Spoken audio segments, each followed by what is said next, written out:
Bonjour, nous sommes au Sustainable Leaders Forum et je suis ravie d'accueillir Gilles Mirieux de la Barre. Bonjour.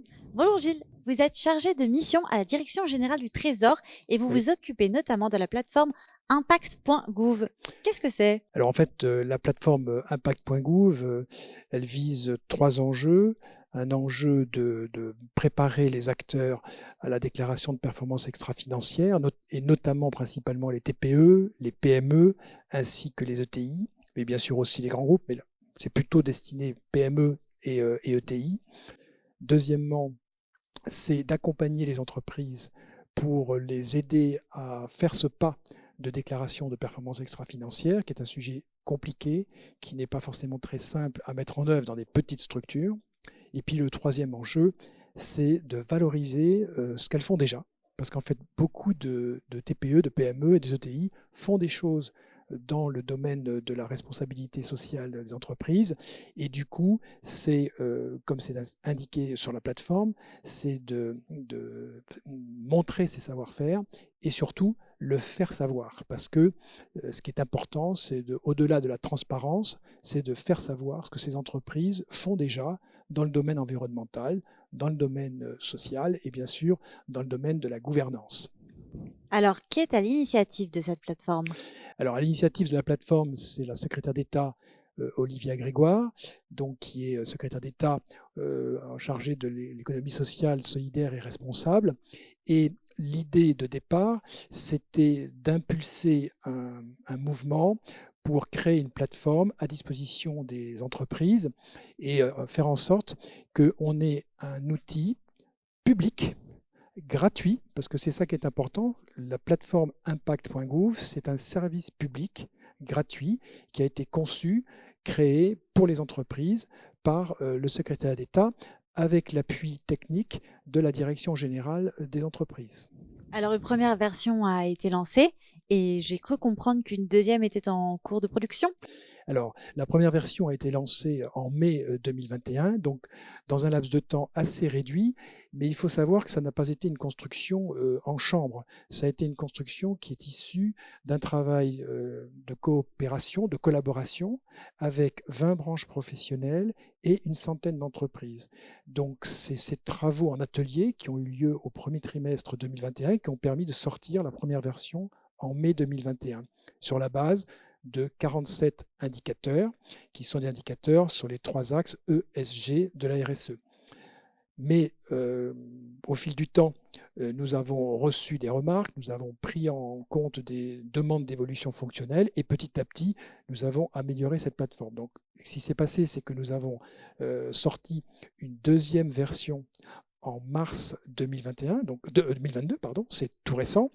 Et cette version améliorée a des fonctionnalités un petit peu améliorées et surtout beaucoup plus pratico-pratiques pour les entreprises. Quelles sont ces modifications, ces améliorations justement? Alors, la première amélioration importante, c'est que en première page de la plateforme impact.gouv, il y a un tutoriel qui explique à quoi sert cette plateforme, comment on s'en sert, qu'est-ce qu'elle contient et quelle est l'utilité pour les entreprises. Donc, je les invite, toutes les entreprises, à aller sur la plateforme, donc sur impact.gouv, et à écouter et lire ce tutoriel qui est très court, mais qui est extrêmement bien fait. Donc ça, c'est le premier point. Le deuxième point, c'est qu'on a revu le parcours utilisateur pour avoir une meilleure ergonomie, une plus grande facilité de renseignement du jeu de données, puisqu'il y a quand même 47 indicateurs à renseigner, mais on n'est pas obligé de renseigner les 47, on peut en renseigner qu'une certaine partie. Et troisième grosse évolution fonctionnelle, c'est que nous avons proposé des indicateurs qui permettent de se situer sur les indicateurs des 3 axes ESG qui sont les plus renseignés par les entreprises. Donc ça permet à une entreprise qui est d'un secteur ou qui est d'une certaine taille de se dire, ben voilà, dans mon secteur et dans la taille d'entreprise que j'ai, eh bien, je peux regarder les indicateurs qui sont le plus renseignés par les autres entreprises.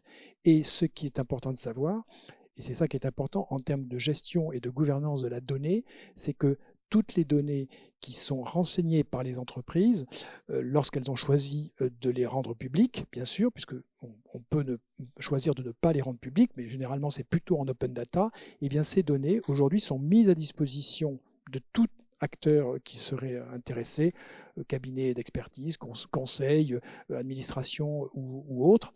Et on peut faire des tris croisés, on peut faire des analyses sur ces données, ce qui est quelque chose d'assez nouveau. Et ça, c'est un service totalement public et gratuit.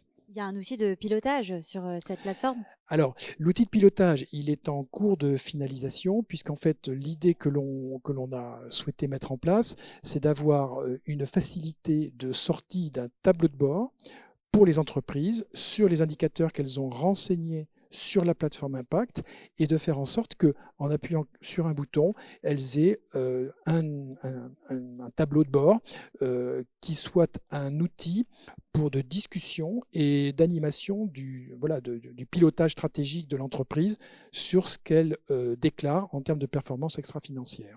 Alors, combien d'entreprises ont actuellement intégré leurs données sur cette plateforme? Alors, il y a deux choses, parce que dans les données, effectivement, il y a les entreprises qui se sont engagées dans la démarche de impact.gouv, donc il y en a un petit peu moins de 800 aujourd'hui, donc exactement 770 au jour où je vous parle, donc avec un objectif d'arriver très vite à 1000 entreprises, donc ce qui est bien, mais ce qui n'est pas suffisant. Il faut accélérer le mouvement, bien évidemment, et la secrétaire d'État a souhaité qu'on accélère cela.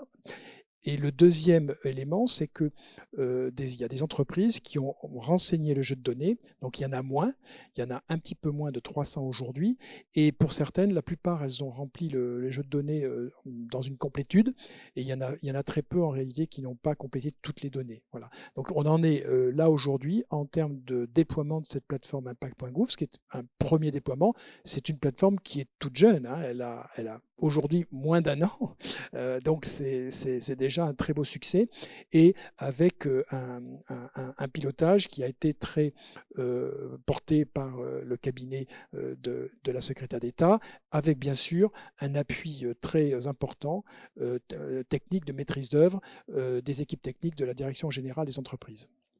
Donc, un outil à destination des entreprises pour faciliter leur pilotage. C'est en cours de déploiement et les améliorations se font sentir au quotidien puisque tout est amélioratif. Voilà, l'idée c'est que c'est une plateforme qui se veut progressive, qui se veut simple d'utilisation. C'est la raison pour laquelle nous avons donné que 47 indicateurs. Et ce qu'il faut bien entendre, c'est que les entreprises vont être soumises petit à petit à l'obligation de faire leur déclaration de performance extra-financière avec l'arrivée de la directive CSRD au 1er janvier 2024 pour toutes les entreprises de plus de 250 salariés, mais ça va irriguer même des entreprises qui sont en dessous de 250 salariés, puisqu'elles sont soit fournisseurs, soit sous-traitantes d'entreprises plus grosses, et elles vont être petit à petit embarquées dans cette volonté de déclaration de performance extra-financière. Donc ça, c'est un point très important, parce que du coup, grâce à cette plateforme impact.gouv, eh bien, on prépare les esprits, on prépare le management de petites, moyennes, voire entreprises plus importantes à ce qu'est la déclaration de performance extra-financière, et avec un point très important, c'est que ça permet aux entreprises de développer leur marque employeur, aussi bien dans le cadre de leur supply chain, vis-à-vis des fournisseurs, vis-à-vis des clients, mais aussi vis-à-vis de leurs salariés et de leurs futurs éventuellement salariés, puisque ça développe la marque employeur. Et un jeune aujourd'hui ou un moins jeune qui veut rentrer dans une entreprise, eh bien, il regarde les performances extra-financières en plus des performances financières des entreprises. Je crois que la plateforme impact.gouv n'a plus de secret pour vous. Ben écoutez, on est ravis, et merci de nous avoir donné la possibilité de la présenter rapidement. Ce qui est important, c'est maintenant aux entreprises de se l'approprier et faire en sorte que, avec les réseaux et les fédérations qui nous soutiennent, puisqu'on a 20 grands réseaux qui sont partenaires de la plateforme, ben faire en sorte que les entreprises, petit à petit, viennent sur ce service public et Se gratuit. l'approprie. Voilà, absolument. Merci Gilles, Merci beaucoup, et merci de votre accueil. avec plaisir.